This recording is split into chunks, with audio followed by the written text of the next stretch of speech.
जोजो किड्स। चींटी और हाथी। रानी चींटी बहुत मेहनती थी। सभी चींटियां रानी चींटी की बात को मानती थीं। मिलजुल कर वे अपना घर बना रही थी। उसी जंगल में अप्पू नाम का एक हाथी भी रहता था, जो बहुत शैतान था। वह सभी जानवरों के साथ बहुत मस्ती करता था। जब चींटियों का घर बनकर तैयार हो गया, तब वे अपने लिए खाना जमा करने लगी। तुम लोग इतनी मेहनत क्यों करते हो? कितना थक जाते होंगे। मैं अपनी सूंड से तुम्हारे घर को कभी भी नष्ट कर सकता हूँ। ये मेरे बाएं हाथ का खेल है। ऐसा कहकर अप्पू ने अपनी सूंड में पानी भरना शुरू किया। कुछ पानी पिया और कुछ चींटियों पर डाला।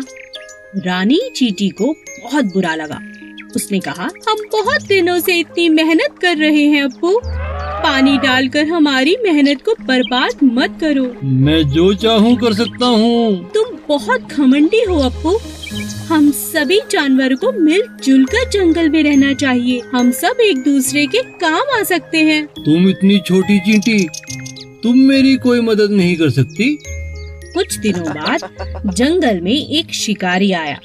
उसने अप्पू को पकड़ने के लिए जाल फैलाया और अप्पू उस जाल में फंस गया। तभी रानी चींटी की नजर शिकारी पर पड़ी। उसने अप्पू हाथी की जान बचाने की सोची। वह अप्पू के पास गई और बोली, अप्पू दोस्त, घबराओ नहीं। मेरा दोस्त चूहा तुम्हारा जाल काट देगा और इस शिकारी को तो मैं मजा चखाती हूँ। सभी चींटियां शिकारी के पास गईं और उसे जगह जगह काटने लगी। शिकारी डर से तिलमिला उठा और जंगल छोड़कर भाग गया। चूहे ने अप्पू का जाल काट दिया। अप्पू ने चींटियों से माफी मांगी और कहा, मुझे माफ कर दो चींटी रानी, हम सबको मिलजुल कर रहना चाहिए। आज से मैं भी तुम्हारा दोस्त हूँ। एक घने जंगल में एक पेड़ पर कालू कौवा अपना घोंसला बनाकर रहता था। उसी पेड़ के नीचे एक सांप का बिल था। एक दिन कालू जब भोजन की तलाश में गया, तो पीछे से सांप ने उसके अंडों को खा लिया। जब कौवा वापस अपने घोंसले में आया, तो अपने बच्चों को ना पाकर बहुत उदास हो गया। कौवे को सांप पर शक भी हुआ और उसने फिर सांप से पूछा, भाई सांप, क्या तुमने किसी को मेरे घोंसले की तरफ आते देखा? किसी ने मेरे अंडों को खा लिया है? नहीं नहीं, मैंने किसी को नहीं देखा। मुझे नहीं पता तुम्हारे अंडे किसने खाए। कुछ समय बाद फिर से ऐसा ही हुआ, पर इस बार कौवे ने सांप को अपने अंडे खाते हुए पकड़ लिया। अच्छा, अब समझ आया, तुम ही मेरे अंडों को खा जाते हो। मुझे तुम पर पहले ही शक था। तुम्हारी इतनी हिम्मत कैसे हुई? मेरे अंडों को खा गए। मुझे भूख लगी थी, इसीलिए मैंने तुम्हारे अंडों को खा लिया। तुम मेरा कुछ नहीं बिगाड़ सकते। इतना कहकर सांप अपने बिल में चला गया। कालू बहुत उदास हो गया और उसने सांप से बदला लेने की सोची। फिर वह उड़ता हुआ राजा के महल की तरफ चला गया। तभी उसकी नजर महारानी पर पड़ी, जो तालाब में स्नान कर रही थी। महारानी के कीमती जेवर तालाब के किनारे पड़े थे, जिनकी निगरानी उनके सिपाही कर रहे थे। कालू कौवे को एक उपाय सूझा। वह एक लंबा सा हार अपनी चोंच में फंसाकर उड़ने लगा। सभी सैनिक कौवे का पीछा करने लगे। कालू ने चालाकी से उस हार को सांप के बिल में डाल दिया।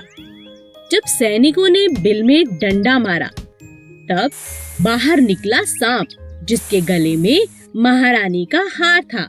सैनिकों ने पीट पीट कर सांप को जान से मार दिया और हार ले लिया। इसी तरह कालू कौवे ने सांप से अपना बदला ले लिया। एक जंगल में एक बहुत ही खतरनाक शेर रहता था।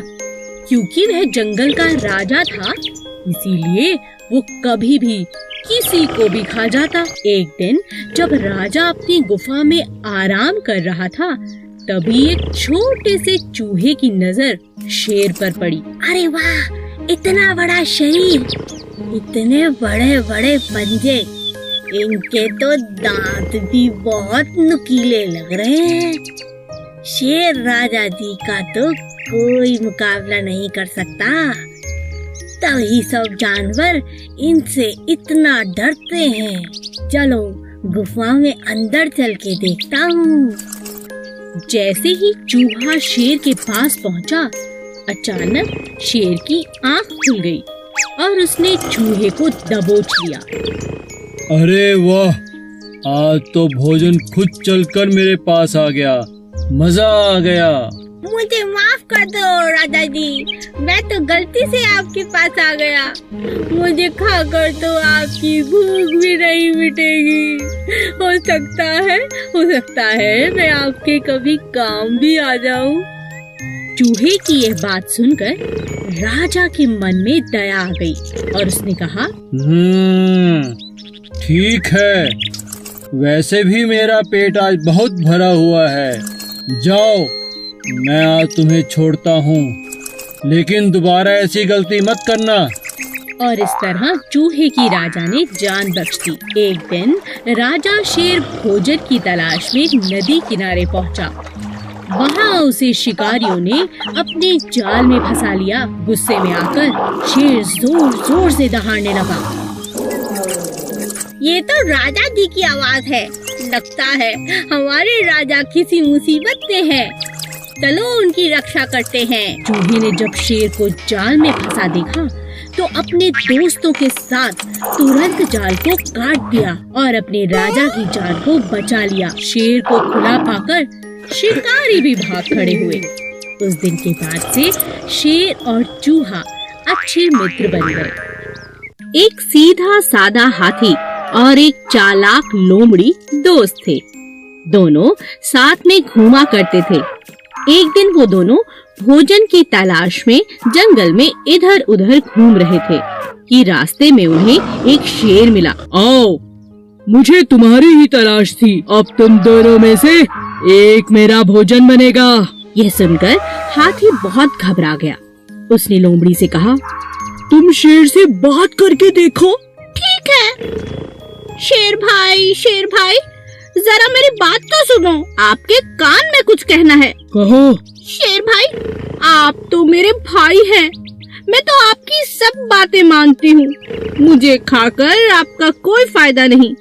आपका पेट भी नहीं भरेगा। सच कह रही हूँ। इसीलिए एक आपको उपाय बताती हूँ। आपको हाथी को ही खाना पड़ेगा, तभी जाके आपका पेट भरेगा। इतना बड़ा हाथी खाने के बाद 2-4 दिन मजे से आप सो सकते हैं, आराम कर सकते हैं। नहीं तो मुझे खा के कल तक फिर भूख लग जाएगी। पर वो कैसे हो सकता है? मैं तुम दोनों को खाऊंगा। अरे नहीं, आप मेरी बात मानो। आपको बस मेरे साथ मिलकर हाथी को गड्ढे में गिराना होगा। फिर दोनों ने मिलकर हाथी को गड्ढे में गिरा दिया। अब शेर खुश था कि उसका शिकार कब्जे में है।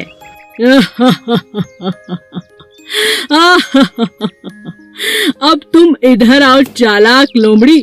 खुद को बहुत चालाक समझती हो। अपने प्रिय दोस्त हाथी को भी मेरे लिए धोखा दे दिया। ऐसा कहकर शेर ने लोमड़ी को अपने पंजों में पकड़ लिया और उसे खा गया, जो दगाबाज थी। एक गांव में एक किसान रहता था जो बहुत ही दयालु था। गांव के पास ही एक घना जंगल था जहां बहुत सारे जंगली जानवर रहते थे। इन जंगली जानवरों को पकड़ने के लिए शहर से शिकारी शिकार करने के इरादे से वहां आते थे। एक दिन शिकार के दौरान शेर को शिकारी का तीर लग गया, पर इससे पहले कि शिकारी शेर को पकड़ पाते, वह भागकर किसान के घर के आगे बेहोश होकर गिर पड़ा। किसान ने जब घायल शेर को देखा तो उसने शेर की मरहम पट्टी की और साथ में भोजन भी कराया। कुछ दिन बाद जब शिकारी दोबारा जंगल में आए तो वह उसी शेर को पकड़ने में कामयाब हो गए। हमें शहर तक पहुंचने में 2 दिन लग जाएंगे। शेर तो मांसाहारी होता है, क्यों ना इसे जंगल से कुछ शिकार करके खिला दें। हाँ हाँ, ये ठीक रहेगा। तभी शिकारियों की नजर लकड़ियां काटते हुए एक किसान पर पड़ी। यह वही किसान था जिसने शेर की मदद की थी, उसकी जान बचाई थी। शिकारी ने जबरदस्ती किसान को पकड़ा और शेर के पिंजरे में डाल दिया। सुनो शेर, अब यही तुम्हारा भोजन है, इसे खाओ। शेर बहुत गुस्से में था और भूखा भी, लेकिन जैसे ही वह किसान के पास पहुंचा, उसने किसान को पहचान लिया और उसे चाटने लगा। एक इंसान और जानवर की ऐसी अद्भुत दोस्ती देखकर शिकारी हैरान रह गए और उन्होंने उन दोनों को आजाद कर दिया। अच्छे कर्म का फल हमेशा अच्छा होता है। 2 कौवे। एक जंगल में 2 कौवे रहते थे। एक था कालू और दूसरे का नाम था भोलू। दोनों मिलजुल कर साथ साथ रहते थे, लेकिन उनमें से कालू बहुत चालाक और हट्टा कट्टा था और बेचारा भोलू जैसा नाम वैसा ही सीधा और सादा था। एक दिन कालू और भोलू में बहस हो गई। मैं तुमसे ज्यादा हट्टा कट्टा हूँ, इसलिए मैं तुमसे ताकतवर हूँ। नहीं नहीं, मैं तुमसे ज्यादा ताकतवर हूँ, क्योंकि मैं तुमसे उम्र में बड़ा हूँ और ज्यादा समझदार हूँ। दोनों अपनी अपनी बात पर अड़े रहे। कालू कहता है कि वह ताकतवर है और भोलू कहता है कि वो ताकतवर है। बस ये लड़ाई खत्म होने का नाम ही नहीं ले रही थी। तब दोनों अपने बीच में प्रतियोगिता रखते हैं। जो भी अपनी चोंच में एक थैली में कुछ भरकर जितना ज्यादा ऊपर उड़ेगा, वो ही ताकतवर होगा। कालू बहुत चालाक था। उसने अपने थैले में रुई की गेंदें भर दी, लेकिन भोलू के थैले में नमक भर दिया, जिस बात का भोलू को पता ही नहीं चला। अब दोनों ने उड़ान भरनी शुरू की।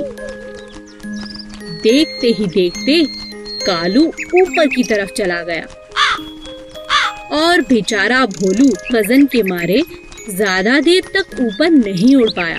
वह नीचे नीचे ही उड़ता रहा, क्योंकि उसकी थैली में ज्यादा वजन था। तभी अचानक बहुत तेज बारिश होने लगी। कालू बहुत परेशान हो गया, क्योंकि रुई की गेंदें बारिश के पानी की वजह से भारी हो गई थी, जिसकी वजह से उसका थैला भी भारी हो गया था।